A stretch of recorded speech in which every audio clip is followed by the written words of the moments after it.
So the pros and cons. Who is this for, and who would definitely not enjoy this? So this system is great at encouraging storytelling. It really makes you want to give descriptions, makes players participate in creating the world and saying what happens, and gives them bonuses for doing so. It kind of requires them to describe what they want to do because it's so free form. So it's good for description, to use your imagination, and it leads to awesome moments. It encourages growing relationships between player characters. In my adventure, I had the orcs become more and more attached, which was very cute. And the orc, which didn't really find the knight very good at first, once the knight got into some good fights, survived, did some cool things, he had growing respect for him. It's a very time efficient system. It's a little bit hard to get into, especially because of all the keywords. At first, you feel like it's just overwhelming you with keywords you don't understand yet. But once you start playing, once you start remembering some of those keywords and what they mean, and putting concrete things behind those keywords, then it's super easy to play, and I get a lot more done a lot quicker. Finally, it's very polyvalent. You could play a combat-oriented campaign, or you could go the opposite way and play something that's just diplomacy and court intrigue and talking between people, and mostly use wits and presence. Or you can do something in between. It's really up to you, but I would say it's unusual because it allows the more diplomatic routes, I would say a lot more than other systems. So it's definitely for writers, players who put role-playing first, those who like romance and character-driven stories because it makes it super easy and fun. Even I, who normally I don't have a lot of romance and evolving character relationships, it occurred a lot more than usual, and you know what? I enjoyed it. Players who put the story first and getting XP second. That's quite important since the player advancement is nowhere near as developed in a way. It's not as consequential in this system. And groups that like to do improv and work together will love it. If you have some artsy actor friends that always like to do the voices of their characters or to have like long descriptions of what they do, they will love this. Now the cons. You can't power game very much in this game. So what is power gaming? It's when you make your character super strong, but just finding all the little faults in the system. You put all the best things together, and now your character is like a pain for the game master to like balance encounters and stuff. In this game, it is a lot harder to do that, but some people enjoy that. Some people enjoy optimizing everything. They will get a little bit of that still, mixing and matching talents, but nowhere near as much as in a Dungeons & Dragons. It's not a pen and paper video game simulator, unlike other popular RPGs. You don't get stats for everything. It's not roll this, then roll that, then roll this. It's much more fluid, much more dramatic, and cinematic. Initially, the rules can be a little bit confusing because of all the keywords. I already talked about that. But this is partially why I'm making this video. It may be a little drawn out, but hopefully it's clearing up a bunch of things. So it's definitely not for people who want precise stats for everything, players who always try to exploit the rules, GMs who want to precisely balance every encounters, and groups that can't improvise. If your group is just saying what they're doing, just saying I attack with my axe, doesn't put any flair on it, doesn't add anything to it, okay, maybe it'll be a little bit harder for them to get into it. I would hope they would be able to have fun describing, being imaginative, having super creative combat that's never quite the same in every time. Some people have a hard time with that. They probably won't get as much from this. And now let's finish the video with a small section specifically on role-playing. First of all, good news, the writer of this game thought about us. Yes, in the paid version, they have a little section for solo role-playing. Not huge, but it's helpful, and there's some neat little mechanics that we'll talk about, not in too many details since it's in the paid version. I won't provide you the cut down character sheet. I will talk about it and give you a couple of tweaks I would probably do next time I play. You'll probably be very interested in that part if you're planning to solo game with this. There are two main sections to the solo rules. There's a page that tells you how the rules presented can already be used for solo play. Another section that gives you a simplified version of the character sheet, so you don't have to keep track of as many things.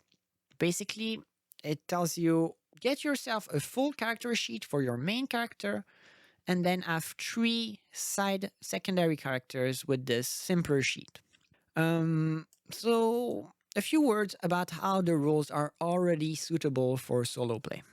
Combat already has rules for the GM, and enemy tactics give you a pattern of behavior to follow.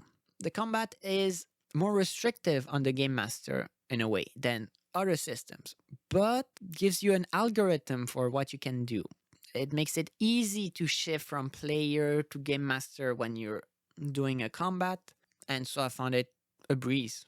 Having the tactics in the full version, when you come up with an encounter, you can assign a tactic so you know if you want them to stay true to their encounter, well, you have to follow the behavior outlined in the tactic. Story roles. They are super simple but elegant versions of something you can find in Mythic or other oracles. Mythic Game Master Emulator is a system I have talked about probably to death. It has a lot of little systems, but the main draw is that to simulate a Game Master, you can ask a question and then decide on what the odds are of that question being answered positively or negatively. So let's say, is this cave full of monsters? And you say, is it likely? Oh, maybe it's likely. I heard there's rumors in the tavern that people disappear around that part. You say likely, it gives you odds, you roll dice. If you get a certain number, it's a yes. If you get another number, it's a no. The story rolls are very similar to that. You can ask a question as if you were asking the GM. So you just write your question or come up with it in your head.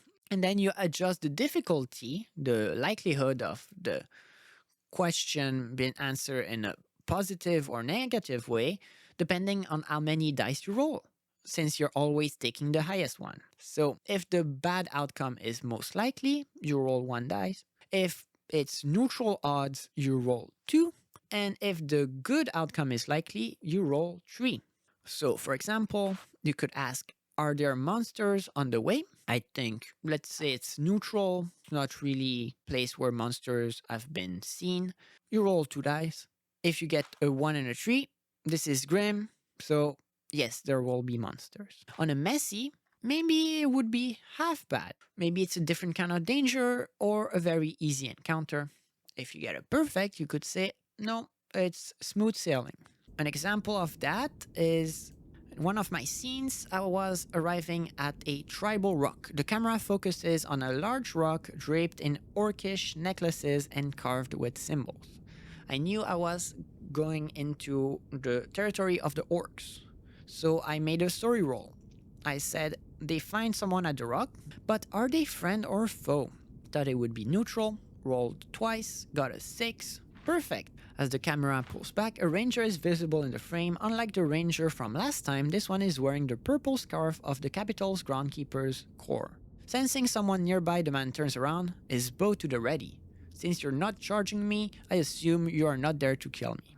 When you need more guidance, there are lots of random tables, which are called crucibles, and they'll let you generate keywords. Again, this is very much like Mythic, so I mentioned those tables before.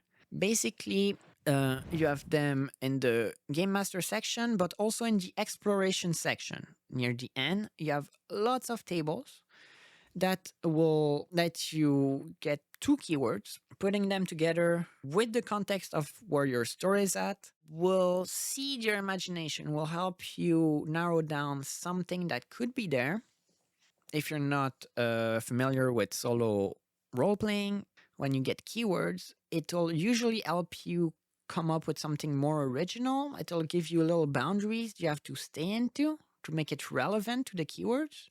And so simulates you reacting to something a game master would introduce. It's almost like you're collaborating with the table to come up with something original.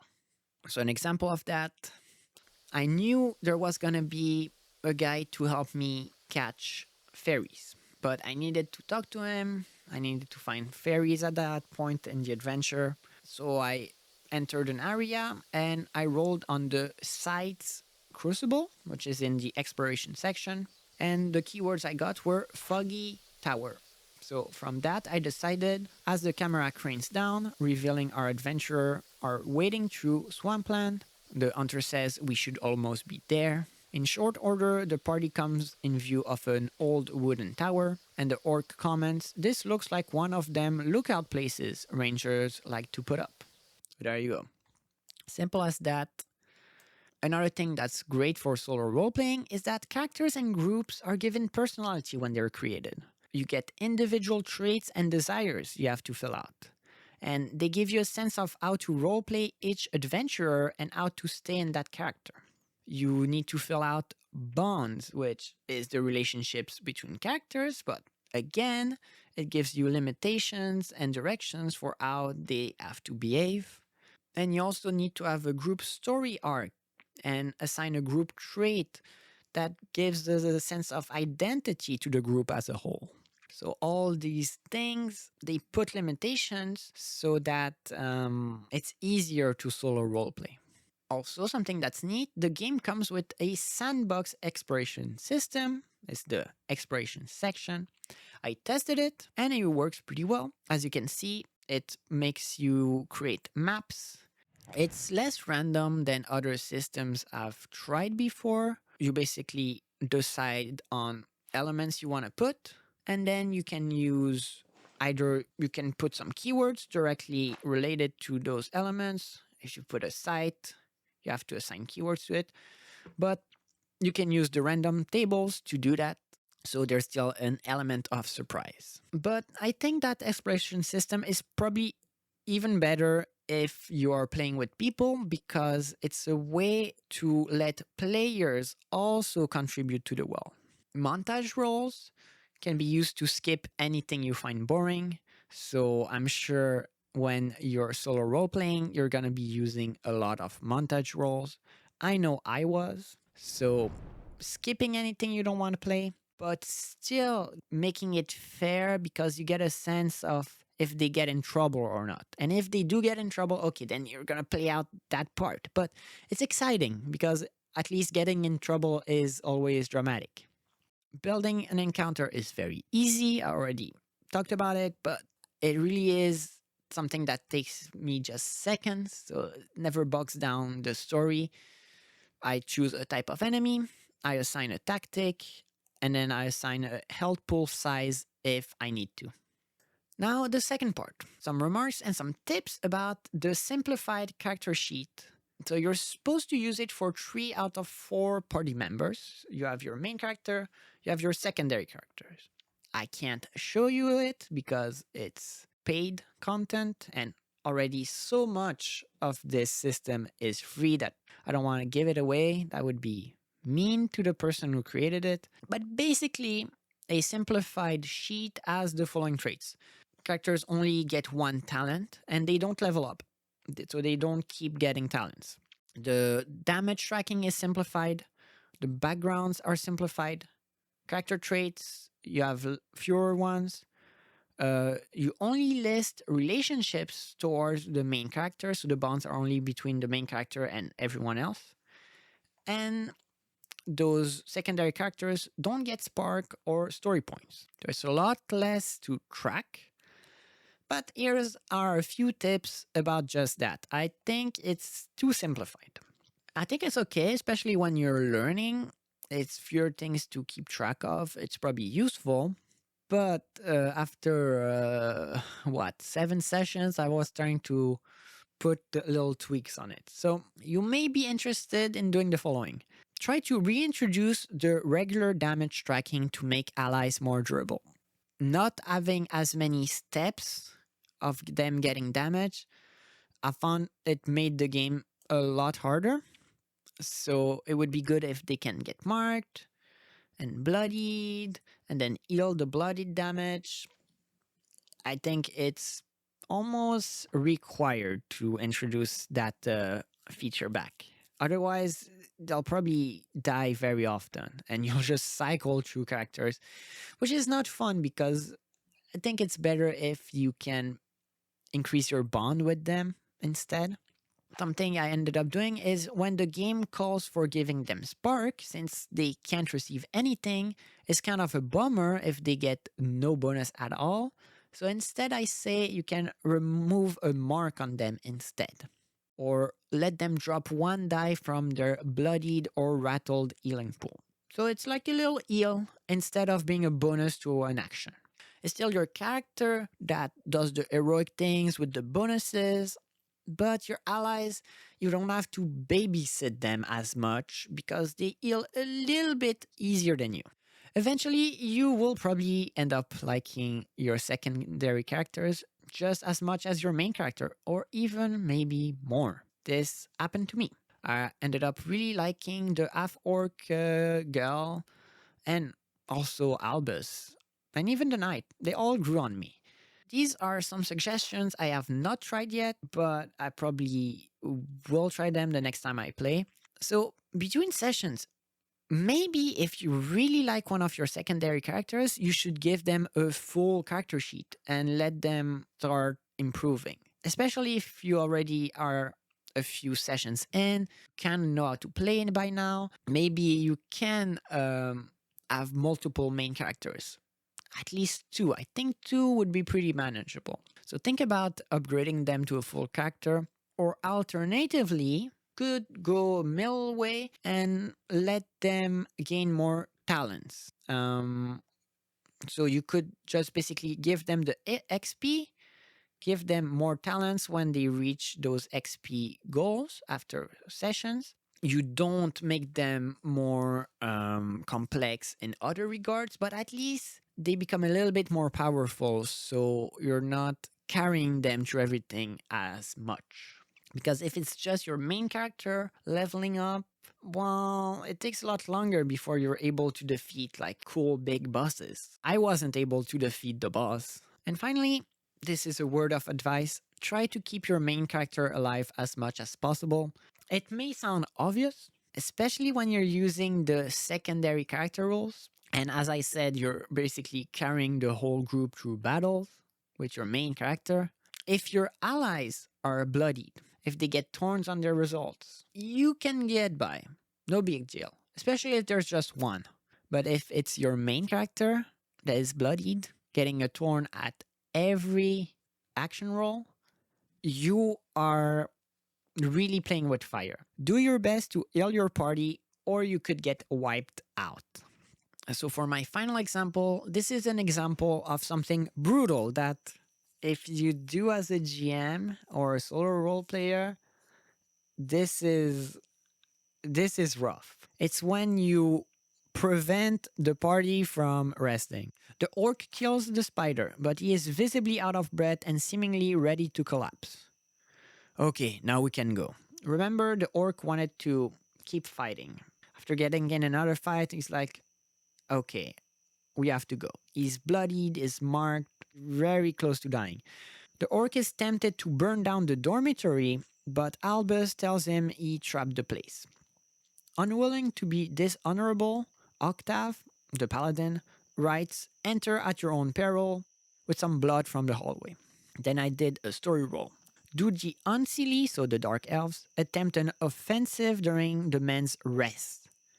And I got a Grim, so I was like, okay, they're gonna get attacked, they won't get the rest. The men retire to the hall and they start preparing food. Cutting away, the camera shows that the fresh Drow shield maiden looks through the dormitory. Some of the Drow got killed by the traps laid by the ranger. It scared off some of the other wounded Drow. They asked the giant spider woman they could be exempted from the fight. Fine, but you will be severely whipped and demoted after I'm done gelding those puny males. In true Drow fashion, she's very sexist. Shoving the wounded priestess aside, she points to her last 3 loyal elves. Go for it. Let's get ourselves some new slaves. I let everyone clear 1 mark, because I was like, otherwise it's just a done deal. And Jinza smashes through the locked door with her front legs. Did I interrupt something? She says before cackling. As I've showed you before, they all died in that battle. I don't think they would have all died if they had been fresh. I think it would have been a fair fight, but the fact that a lot of them were bloodied or severely marked, they couldn't do it. So before you go, core rules are free. Some solo resources are only in the paid version, yes, but this should not be an issue to test out the system. This is a keywords-based system. It's quite modern. If you're familiar with things like Warhammer, like the latest editions, or even I think Dungeons and Dragons has some of those ideas. They like to use keywords, so sometimes it can be a term that's repeated, that's always there in front of a set of rules. At first it's cryptic, but since so far this game is only in PDF format, you can open it on your device and search for the keyword and see every time it gets talked about. And that way it's very easy to find rules. Once you're a little bit familiar, you can press F3, do a word search. Personally, while I was learning and still now in my latest sessions, I would just open a bunch of tabs with the PDF. So that way, everything you're using the most is available quick and easily, and it's a breeze. I love Grimwild, so there will be more content about this system in the future. Unless this just came out, there is probably already a new video about it. Do check it out. It's gonna appear right here. And on that, thank you so much for watching. Please leave a comment or a like if you enjoyed. And in your comments, you could also give me some suggestions of the kinds of content on Grimwild you would like to see. Thank you so much. See you soon.